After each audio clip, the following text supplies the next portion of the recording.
નમસ્કાર દર્શક મિત્રો, હું છું એસ્ટ્રોલોજર ડૉક્ટર દિલીપભાઈ દવે. મારી ચેનલ ઉપર આપ સર્વેનું સ્વાગત છે.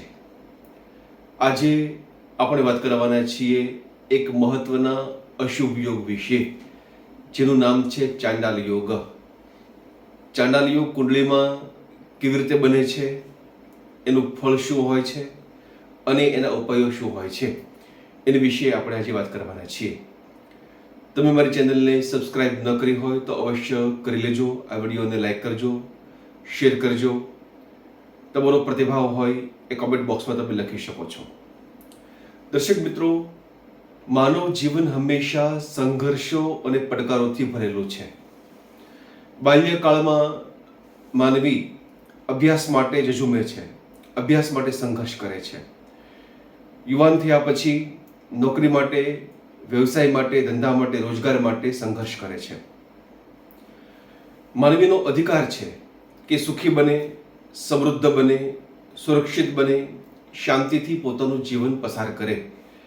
પરંતુ દરેકના જીવનમાં આવું શક્ય બનતું નથી. ઘણીવાર ઘણા પ્રયત્નો કરવા છતાં પણ મુશ્કેલીનો સામનો કરવો પડે છે.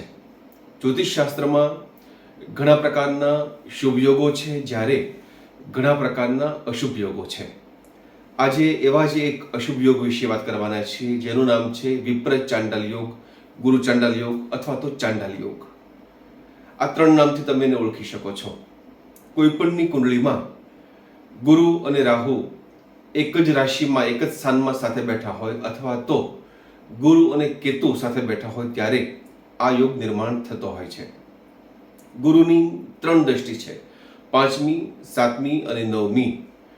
ગુરુનો રાહુની સાથે અથવા કેતુની સાથે દ્રષ્ટિ સંબંધ થતો હોય તો પણ આ યોગનું ફળ જોવા મળતું હોય છે.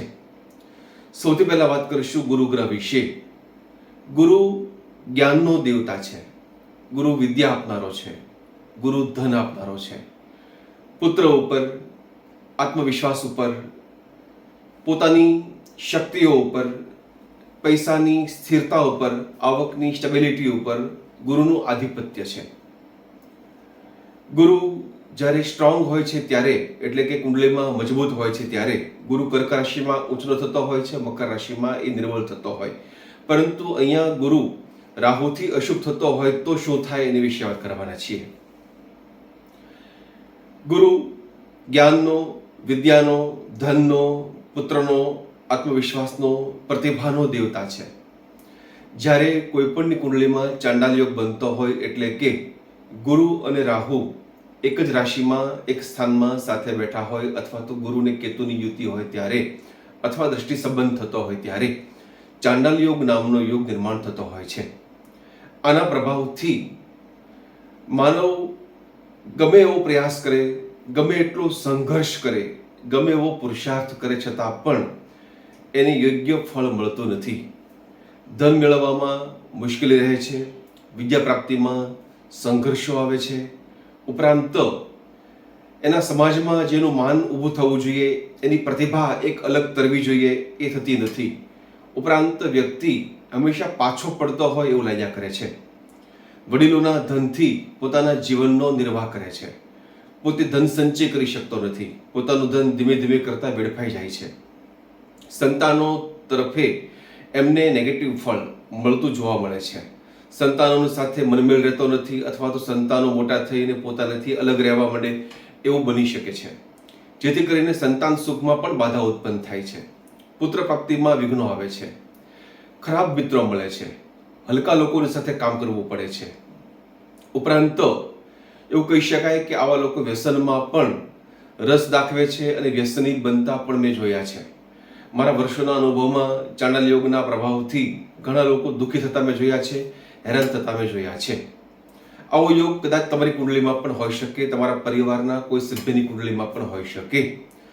તો એનો શાસ્ત્રોક્ત ઉકેલ તમારે એ કરવો જોઈએ, એનો ઉપાય કરવો જોઈએ.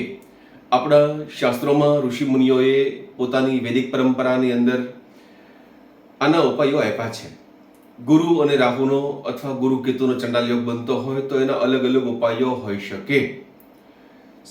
સૌથી પહેલા તો ઘરે થઈ શકે એવા ઉપાયોની વાત કરીએ તો ગુરુના જે બીજ મંત્ર છે, ઓમ ગ્રામ ગ્રીમ ગ્રોમ સ ગુરુવે નમઃ, અથવા તો પુરાણોક્ત મંત્ર છે ઓમ દેવાનાંચ ઋષિણાંચ ગુરુમુખાંતન સન્નિભમ, આ મંત્રનો તમે જપ કરી શકો છો. બ્રાહ્મણો પાસે પણ તમે જપ કરાવી શકો છો. અને ખરેખર તમારે આ યોગમાંથી મુક્તિ મેળવી હોય અને જીવનને સુખી સંપન્ન સમૃદ્ધ બનાવવું હોય તો વિદ્વાન બ્રાહ્મણો પાસે આની શાસ્ત્રોક્ત પદ્ધતિ અનુસાર શાંતિકરણ વિધાન કરાવવું જોઈએ. અને એ કરાવવાથી જીવનમાં ખરેખર સુખ શાંતિ સમૃદ્ધિ તમે પ્રાપ્ત કરી શકતા હો છો. કારણ કે માનવી પોતાના સંચિત કર્મો લઈને આવતો હોય છે. બાંધી મુઠ્ઠી લઈને બાળક આવતું હોય છે, એમાં પોતાનું ભાગ્ય રહેલું હોય છે. સંચિત કર્મોના કારણે કુંડળીમાં આવા યોગો નિર્માણ થતા હોય છે, અશુભ યોગો બનતા હોય છે, જેના કારણે માનવી ગમે એવો પુરુષાર્થ કરે છતાં પણ એ સિદ્ધિ મેળવી શકતો નથી, સફળ થઈ શકતો નથી. ત્યારે શાસ્ત્રોક્ત ઉપાયો દ્વારા જીવનને સુખી બનાવી શકાય અને જીવનને સમૃદ્ધ પણ બનાવી શકાય, સુરક્ષિત બનાવી શકાય. દર્શક મિત્રો, જો તમારા કોઈના કુંડલીના ભાગ્યમાં કોઈ ખાનામાં આ યોગ છે તો તમે મારો સંપર્ક કરી શકો છો, અમારા કાર્યાલયનો સંપર્ક કરી શકો છો. ઉપાયો માટે આપેલા નંબર ઉપર વાત કરી અને માહિતી મેળવી શકો છો. મને આશા છે આ વિડીયો આપને અવશ્ય ગમ્યો હશે. દર્શક મિત્રો, જો આ યોગ છે તો દત્તબાવનીનો પાઠ કરો, સૂર્યને જળ ચડાવો, જળની અંદર થોડી હળદર અને શક્ય હોય તો કાળા તલ આ અંદર ભેગા ભેળવી અને એ જળ તમે સૂર્યને ચડાવશો, ચોક્કસ તમને ફાયદો થશે, ચોક્કસ તમને લાભ થશે. વધારે માહિતી સાથે ફરી પાછા મળશું. રજા આપશો. જય શ્રી કૃષ્ણ. જય સિયારામ. નમસ્કાર.